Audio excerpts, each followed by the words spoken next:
अस्सलाम वालेकुम viewers, welcome to the knowledge hub YouTube channel. आज का जो टॉपिक है वो थोड़ा जीके रिलेटेड है, जिसमें हम पोस्ट पार्टीशन के कुछ जीके के सवाल करेंगे। ठीक है जी। तो लेक्चर को शुरू करने से पहले मैं आपको बताना चलूँ कि जो भी कैंडिडेट्स हमारे इस चैनल पे न्यू हैं तो कैंडिडेट्स को सब्सक्राइब कर लें ताकि फ्यूचर अपडेट्स आपको बआसानी मिल सकें। जी, तो जो भी स्टूडेंट्स जीके की तैयारी करते हैं तो काफ़ी कबार हमारे पास जीके का सवाल आ जाता है। कौन सा सवाल आ जाता है कि who was the first governor general of India, यानी कि प्री पार्टीशन की बात करें। ठीक है जी। एक तो सवाल ये आता है। दूसरा सवाल आता है फर्स्ट वाइसराय ऑफ इंडिया। ठीक है, ये दोनों सवाल प्री पार्टीशन पीरियड के हैं। तो let me share with you quickly. तो governor general and viceroy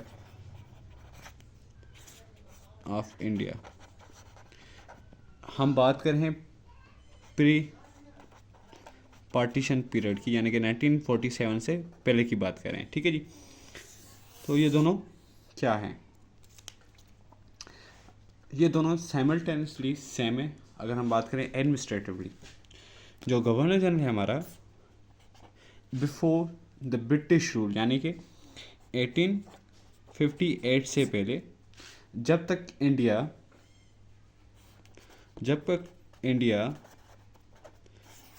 company के कंट्रोल में था। कौन सी कंपनी?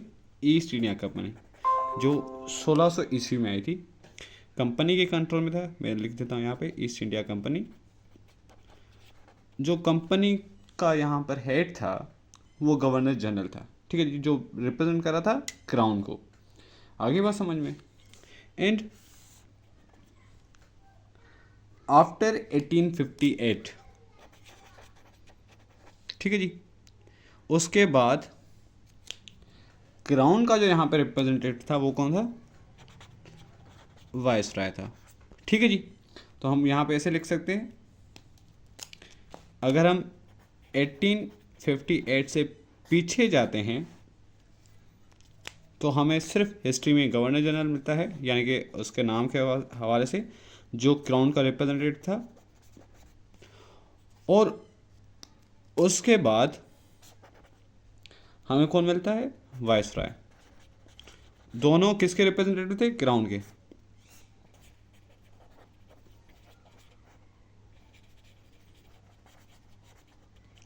ठीक है जी। आगे बात समझ में यहाँ तक।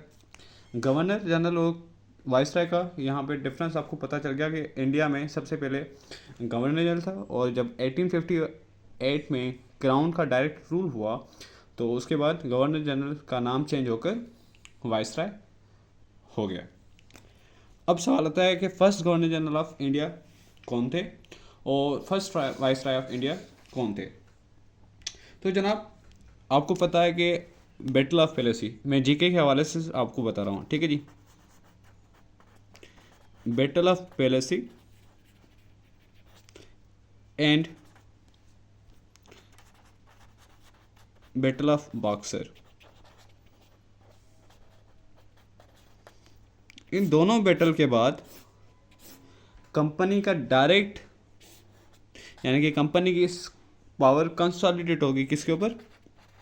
बंगाल के ऊपर। ठीक है जी। अभी तक वो इंडिया के ऊपर उसकी पावर कंसोलिडेट नहीं थी। ठीक है जी। तो जब वो बंगाल पर उसकी कंसोलिडेट पावर हो गई तो अकॉर्डिंग टू, मैं लिख देता हूँ यहाँ पे, अकॉर्डिंग टू, याद करिएगा बैटल ऑफ प्लासी के वक्त क्या था? बैटल ऑफ प्लासी की डेट थी 757, और ये बैटल हुई थी किसके बीच में? Robert Clive versus Nawab Siraj-ud-Daulah.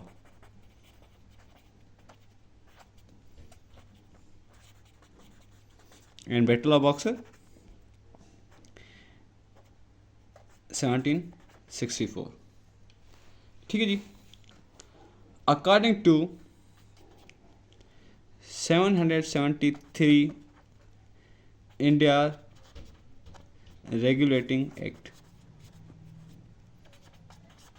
ठीक है जी। गवर्नर जनरल ऑफ बंगाल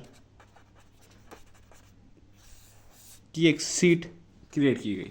आगे बात समझें, यानी कि पहले गवर्नर जनरल, यानी कि 1773 से पहले कोई भी गवर्नर जनरल इंडिया में नहीं था, और 1773 के रेगुलेटिंग एक्ट के बाद इंडिया में गवर्नर जनरल आ गया।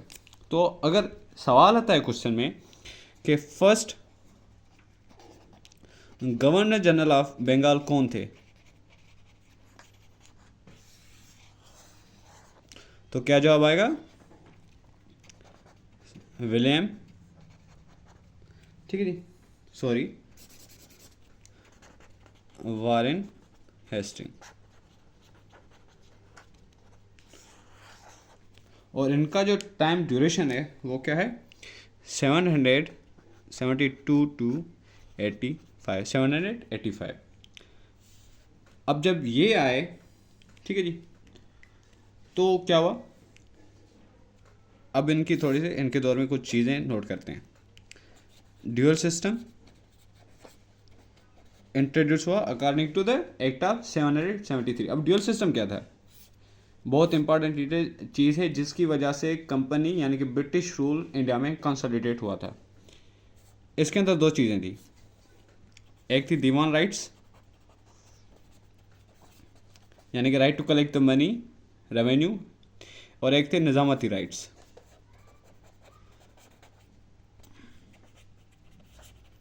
यानी कि पॉलिसीज एंड एडमिनिस्ट्रेशन। बुकिश हवाले से ये नवाब के पास थी, जो नवाब ऑफ बंगाल थे, और ये जो राइट्स थे वो किसके पास थे? ईस्ट इंडिया कंपनी के पास थे। ठीक है जी। अगर कहीं पे भी आप पढ़ते हैं कि ड्यूअल राइट्स का सिस्टम इंट्रोड्यूस हुआ, तो उसका मतलब ये होगा कि दीवान राइट्स किसके पास थे? ईस्ट इंडिया कंपनी के पास, और निजामती राइट्स किसके पास थे? मीन्स पॉलिसीज एंड एडमिनिस्ट्रेशन किसके पास थी? नवाब, जो बंगाल के थे अभी तक। ठीक है जी। लेकिन इन रियलिटी दोनों राइट्स ब्रिटिश के पास थे। ठीक है जी। उसके साथ साथ एक और एक्ट आता है हमारे पास, जिसको मैंने बहुत ही इंपॉर्टेंट एक्ट है, एक्ट जिसका मतलब है पिट्स एक्ट 1784। अच्छा, ये किस तरीके से आता है? लास्ट टाइम एसपीएससी में क्वेश्चन आया था, और एसपीएससी में क्वेश्चन आया था, और काफ़ी अदर टेस्ट में आया था कि किस एक्ट के तहत ईस्ट इंडिया कंपनी के पावर्स जो इंडिया में थे वो वेस्टेड हुए किसमें? ब्रिटिश गवर्नमेंट में। ठीक है जी। क्योंकि 1769 में मैसूर वार चली, उसके बाद ब्रिटिश को काफ़ी शिकस्त आने लगी, तो ब्रिटिश गवर्नमेंट ने क्या किया? ईस्ट इंडिया कंपनी से अख्तियारात वापस लेकर खुद की गवर्नमेंट के पास रख दिए। ठीक है जी। मैं यहाँ पे लिख देता हूँ, authority vested into British government according to the Pitt's act of 1784। यानी कि जो दीवान राइट्स थे अब किसके पास हो गए? ब्रिटिश गवर्नमेंट्स के पास हो गए। ठीक है जी। अब जैसे किस्सा चलता गया, उसके बाद एक एक्ट आता है, यहाँ पर मैं लिख देता हूँ, 1833 का एक्ट। इसको हम देखते हैं, यहाँ पे नाम आता है इंडियाज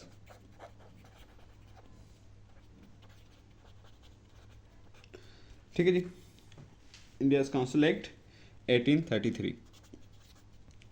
अब इसके तहत क्या हो गया? जो पहले गवर्नर जनरल ऑफ बंगाल था, अब क्या हो गया? ही वॉज कॉल्ड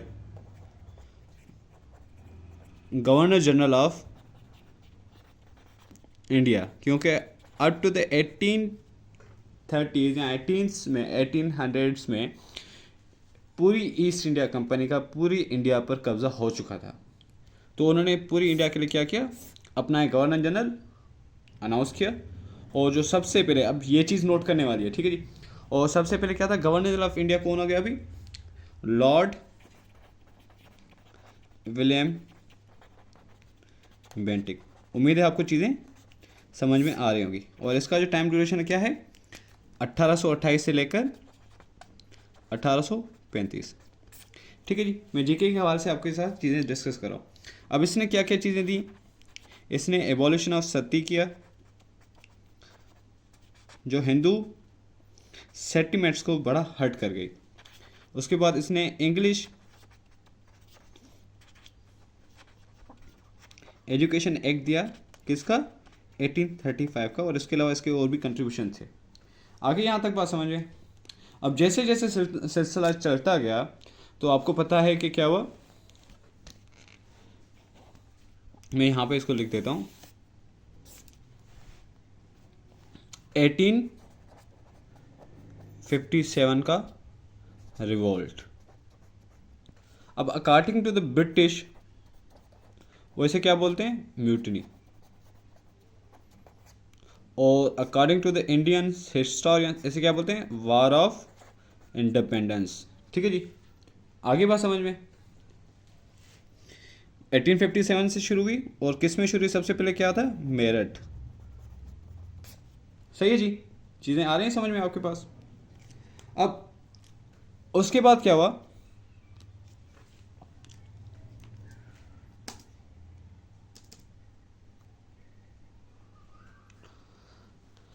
उसके बाद क्या हुआ, इन 1858 ब्रिटिश गवर्नमेंट अनाउंस